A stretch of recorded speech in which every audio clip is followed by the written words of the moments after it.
Hi, this is Professor JPS, and this is a lecture for Communication Arts 257, American Film Heritage, the 60s film class. This is Monday night, 4/20/20. This would be for a lecture for what would be tomorrow's class, 4/21, Tuesday, April 21st, 2020. And this would be the first class after the last midterm exam. For those of you who are watching this video, understand that a week ago tonight, I had gone over the 4 films prior to this with a review session, and then sent out an email last Monday night, a week ago, with 4 essay questions for test 2. And I have not heard back from a decent amount of you. Now, all will be forgiven. I know these are unprecedented times we live in, but for those of you who haven't handed in your test 2 for COM 257, please make sure that you're looking at your emails, and please make sure you're looking at your NCC emails, because ever since we've shut down, that's where the supplemental information is in those emails, and any tests that I've given you can be found there. And please do the test and send it back to me in an email attachment as soon as you're able. My thoughts and prayers go out to all of you in this very, very difficult time. I know that there's been a number of my students, a small number, thank goodness, who have suffered from COVID-19 and some of their family members. Our thoughts and prayers must go out to those people, and our patience and our understanding, and also to make sure that you're understanding that even if you feel blue or depressed or a little angry, be sure to understand that if that's the worst you feel, then you're ahead of the game, because there's some people really suffering from some very, very bad sicknesses. And as you well are aware, over 1,000 people in Connecticut have died as a result of COVID-19. So these are really serious times. But we press on with our work, and this is a film studies class, and I'm sorry that you have to hunt down the films as best as you can. And if you're not able to get to the films, perhaps you will one day, but please try to use these streamlined videos, streamlined lecture videos to the best of your advantage. Now we're almost through with the semester. We just have 3 films left. We have what would be tomorrow's film, a film called Chinatown. And we have a film called Network next week, and a film called Breaking Away the week after that. And the final examination would have been scheduled for May the 14th. Now, I will still send that out the night before on May 13th, and then give you a certain amount of days to finish that exam and get it back to me. But do understand that final grades for the semester have to be in by May 20th. Which means I'm really going to need that exam well before that in order to tabulate all the exams. It's also my understanding that you students have the option of taking a class pass-fail. Now, apparently how this is going to work is I'm going to give you whatever grade it is that I feel that you've earned this semester, even with all this difficulty of doing it from home. And then I believe you have to a certain point in June, I'm not exactly sure when, but I'll find that out for you, to decide whether or not you will change the grade to a pass-fail grade. It's my understanding that this is just a kind of way to give the students a little bit of the benefit of the doubt, particularly students who may have done poorly, like C, D, or F, to give them a way to which they can hold on to their education. I'll have more information for you as we move along, but please look through your emails. You may be getting emails from the administration as well. I have no idea if you're getting them or not. Anyway, for those of you who have not done your COM 257 Test 2, Exam 2, please look in your email boxes, because it was a week ago tonight. So what's that, the 13th or the 14th, one of those days? That I sent out the email to the entire class with the test questions. 4 questions, 25 points apiece. Okay. Anyway, tonight's lecture has to do with a film called Chinatown. Chinatown is a film made in 1974, and it's directed by the Polish-born Roman Polanski. And this is a film written by a man called Robert Towne, Towne. And it stars Jack Nicholson and Faye Dunaway.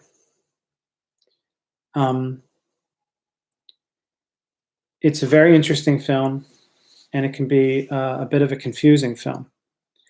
If you're able to get a chance to see this film, it was on Amazon. It was available on Amazon at least a month ago, and on Starz, Starz, was also available on Starz. If you can look that up, I don't know.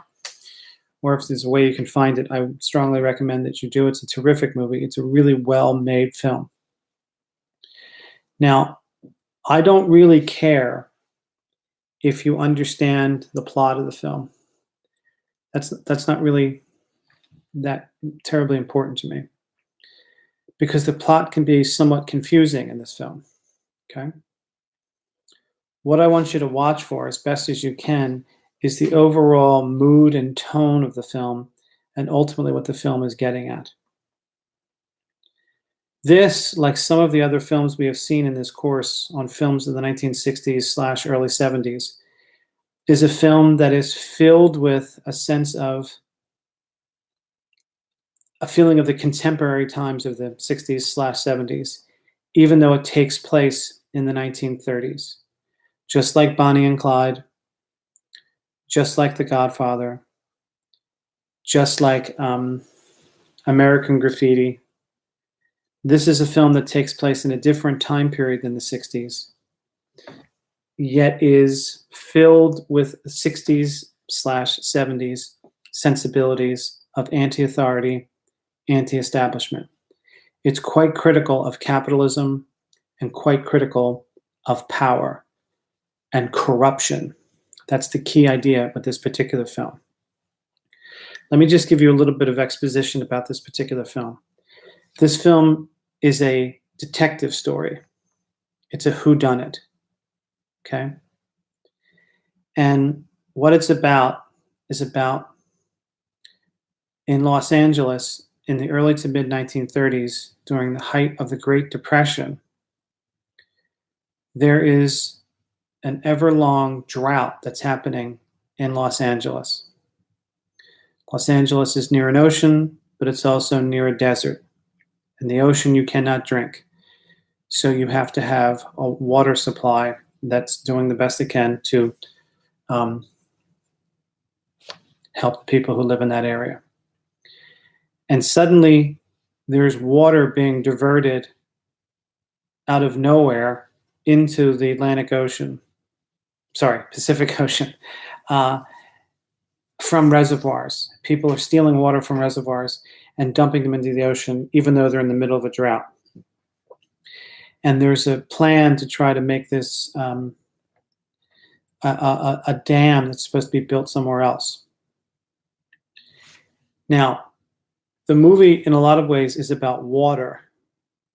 And water here is just a metaphor for power/corruption.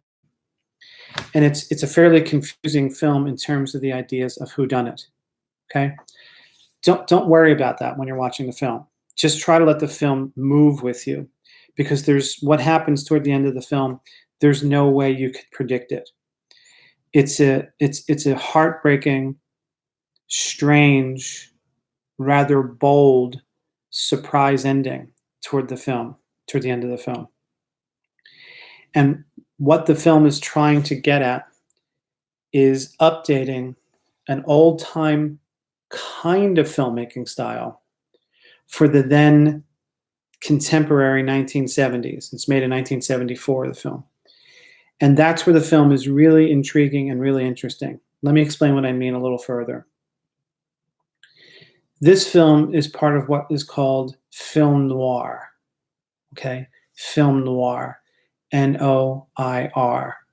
Film noir is a genre of filmmaking, or more accurately, a kind of subgenre of filmmaking that was most popular right right after World War II. I mean, right during World War II, but a bit after World War II. Film noir translates as black film. Now, when we say black film here, we don't mean African American film. We don't mean that the film is about black American life or African American life. What film noir is designating is the idea that these movies are about the sort of more seemly side of human behavior. Detective stories, murder stories, sensationalized sexual scandal kinds of stories. Stories that are about gamblers and drug addicts and prostitutes and pimps and, well, not so much prostitutes and pimps, but like sex has a lot to do with these films. People who were double crossing each other all the time for money, and a detective who tries to figure them out. Okay. And the film noir films were generally made relatively cheaply in the 1940s and into the 1950s. But it was a fairly prevalent genre. And, it was a reasonably successful genre, mainly because the films themselves are relatively easy to produce. But also, they took on a kind of cult status by the 70s because film noir really got things down to a basic level of how human beings can be psychologically screwed up and perform in their worst instincts or on their worst instincts, and they can't stop themselves. They're obsessed with it. And often film noir is about a relatively unstable male protagonist who will often run into or meet a dynamic woman, and he ends up trying his best to please that dynamic woman who's often married and often uses her sexuality to capture this almost unbeknownst man to get what she wants. And for the time period, that was a rather sophisticated and somewhat independent representation of the American female, because the woman that's in the female character in these movies are often very sexualized. I mean, sexualized for 1940s, 1950s, which meant they had like, tight clothes on and, maybe a little bit more makeup and so forth. It's not like the rather, puerile kind of sexuality that maybe you'd seen in films. It would seem tame to you, but they were supposed to be somewhat sexualized. And the French critics loved this female character because they found that she was not just a goody-goody housewife or not just a goody-goody girlfriend, but a kind of a woman that was relatively interesting and also who had power over the man. And there was something interesting about these dozens of films made in a 15-year period that really showed a powerful woman using her sexuality to trap a man and usually trying to get him into bed and then get him to kill for her. And the French had a name for this particular characteristic. It was called the femme fatale, which is pronounced femme fatale, which is spelled Femme Fatale. Femme fatale, or femme fatale, is a name given to this bold, dynamic, overly sexualized woman who psychologically and sexually traps the protagonist, this sort of dopey guy who can't help himself, who becomes so easily trapped by her sexual power and prowess.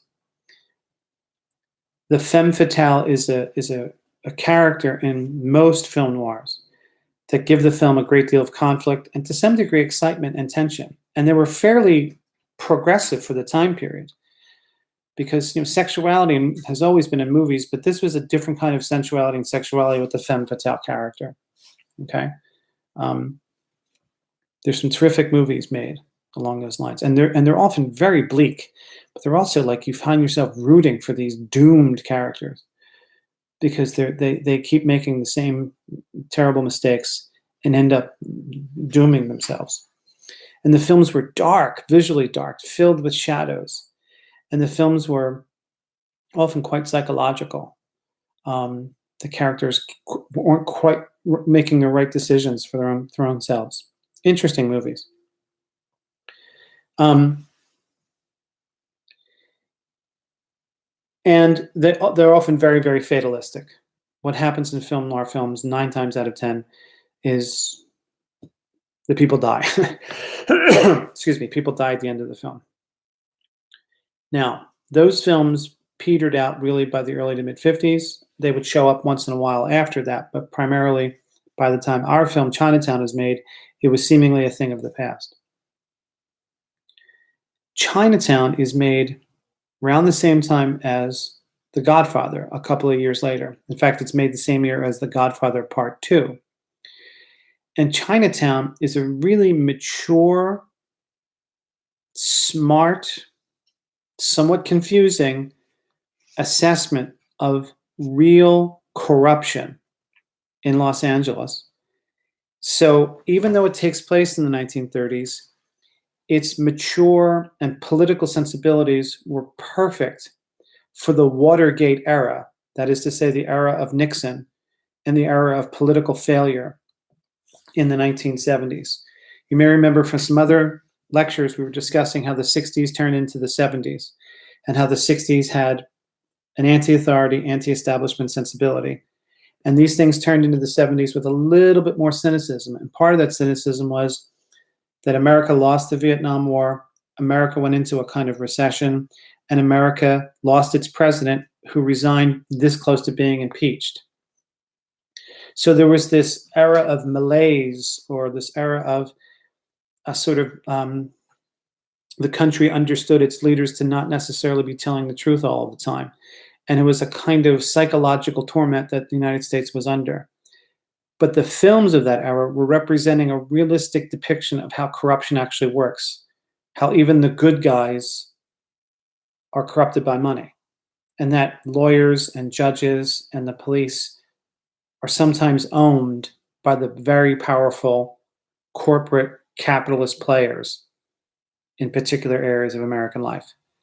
And that's what gives Chinatown its real essence, because Chinatown, by the way, has nothing to do with Chinese people or Asian people or even Chinatown itself. The movie ends in the neighborhood of Chinatown in Los Angeles.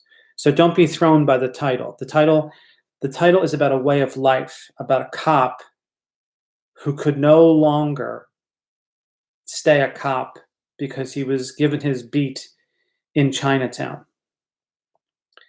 And when he describes his history as a policeman in Chinatown, when someone says, "What did you do?" he said, "As little as possible."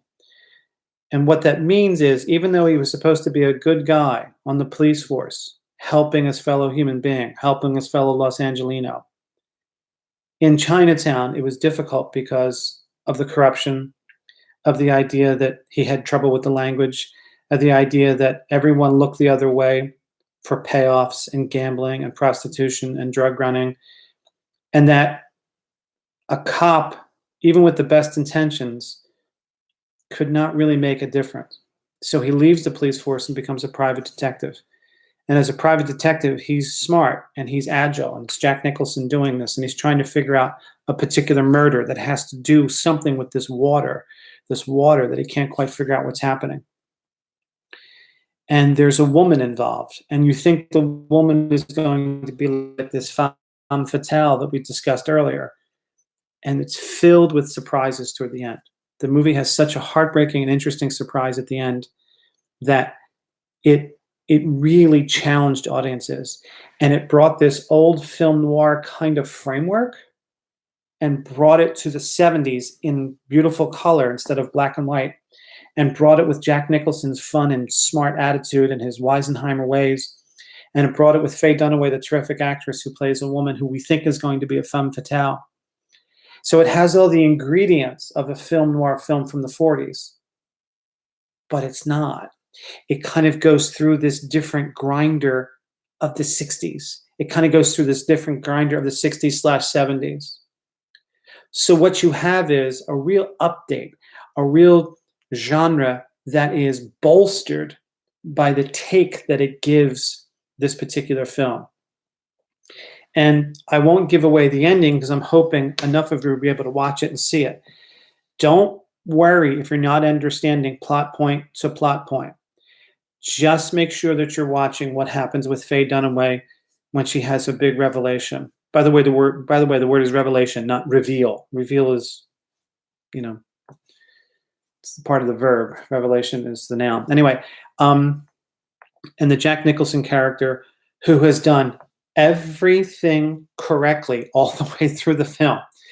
And the film is paced beautifully all the way until you get to this ending that is such a surprise and such a differentiation of what we thought we were getting. And even though it has the film noir framework, it revisits or it redefines the film noir for 1970s/60s sensibilities. So it doesn't just do a redo of film noir.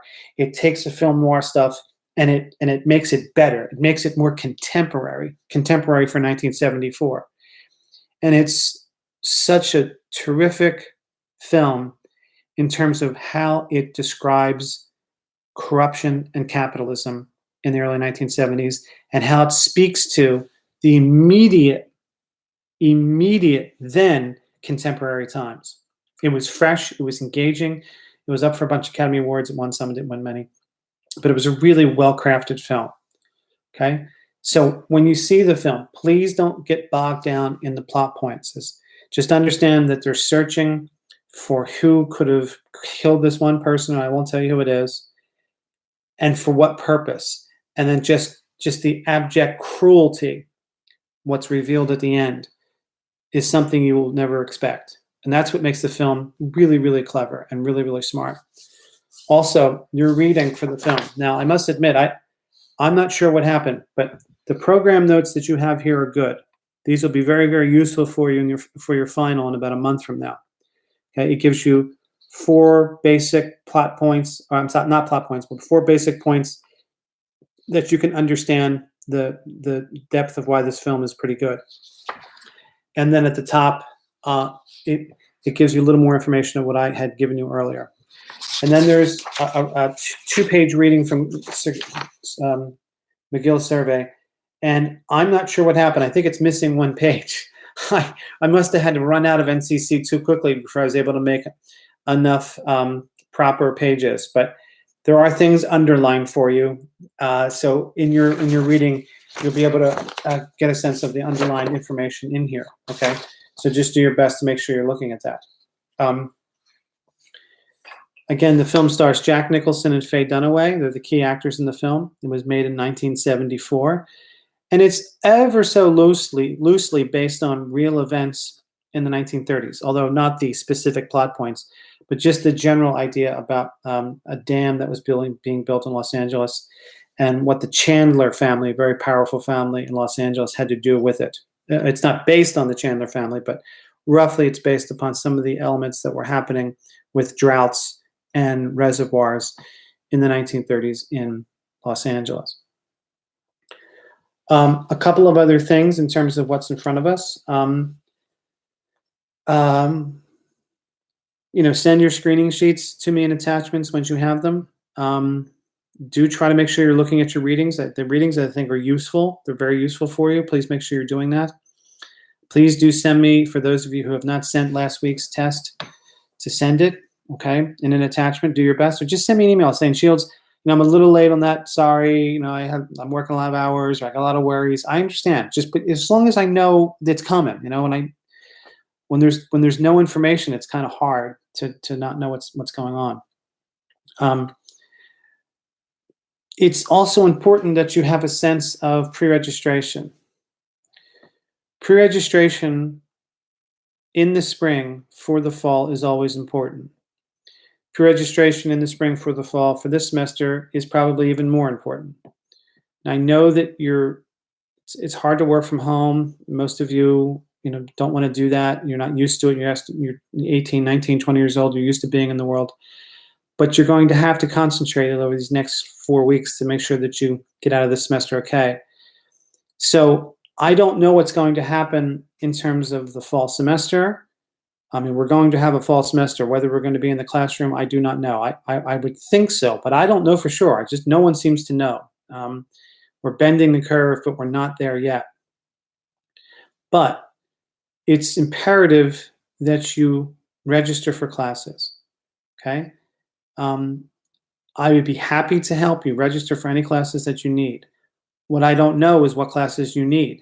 So take it upon yourself to go to the Banner system and look for your transcripts or your degree evaluation to see where you stand, okay? And I don't know if you need, English 102 or Math 136 or Soc or Psych. I'd be happy to try to go with you with that. I could speak to you on the telephone. We could try a Zoom meeting. You could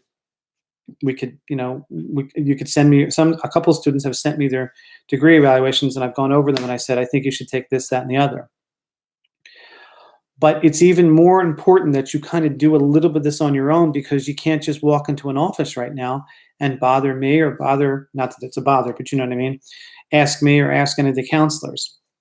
And everybody's email boxes are going to be very, very filled. So just get a sense of what it is you think you want to take. Now, speaking personally, in the fall semester, I'm teaching 2 film studies courses that run just like these do. One is called American Film, and it's COM 157. It's not this class. This class is American Film Heritage. The class in the fall is American Film, and it's all independent cinema.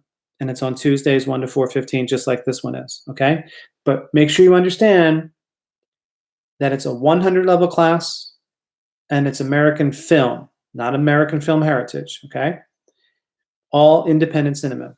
And then on Thursdays next semester, I'm teaching Communication Arts 256, Focus on the Director.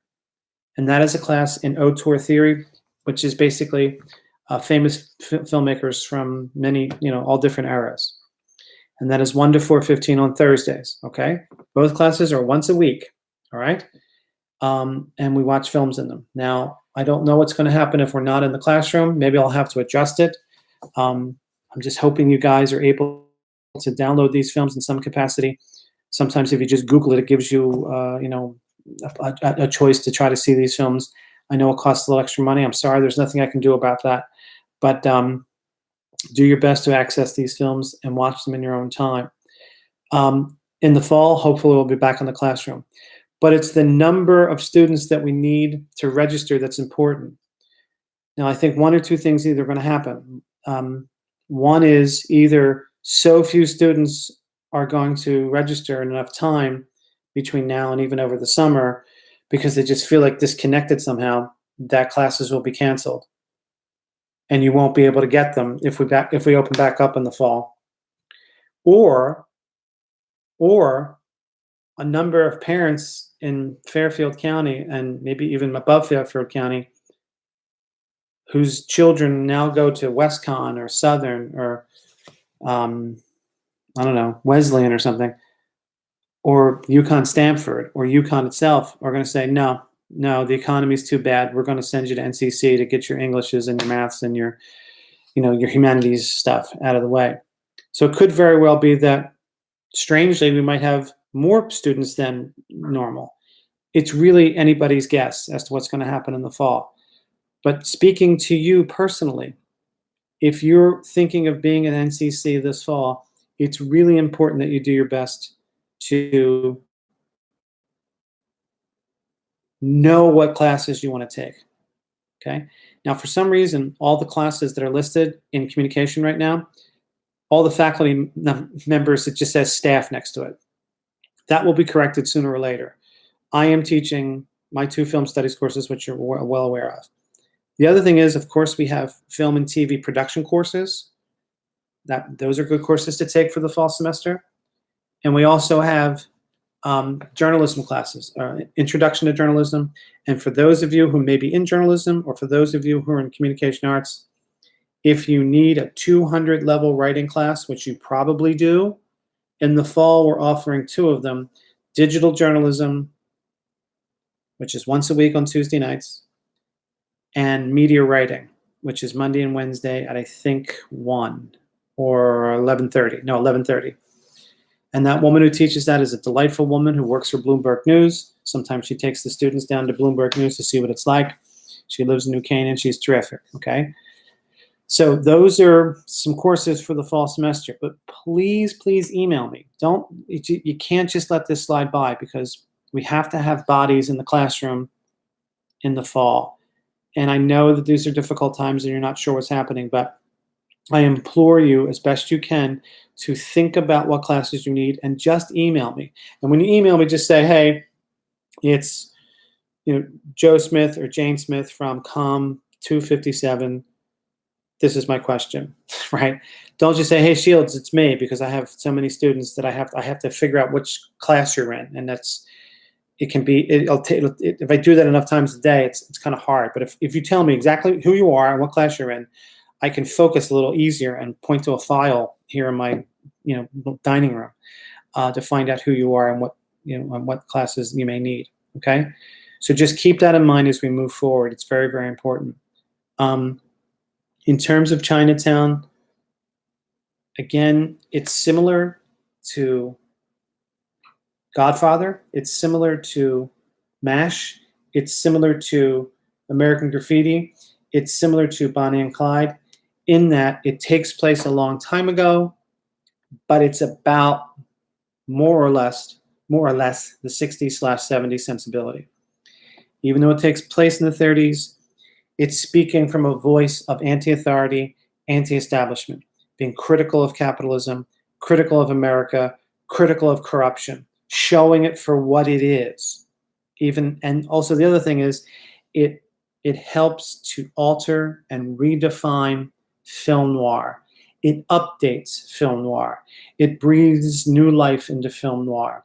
It surprises the viewer in 1974 who thought they were getting a film that's purely film noir, and then it goes into this other category that has that masterful, beautiful, surprising ending that will, I think, surprise most students.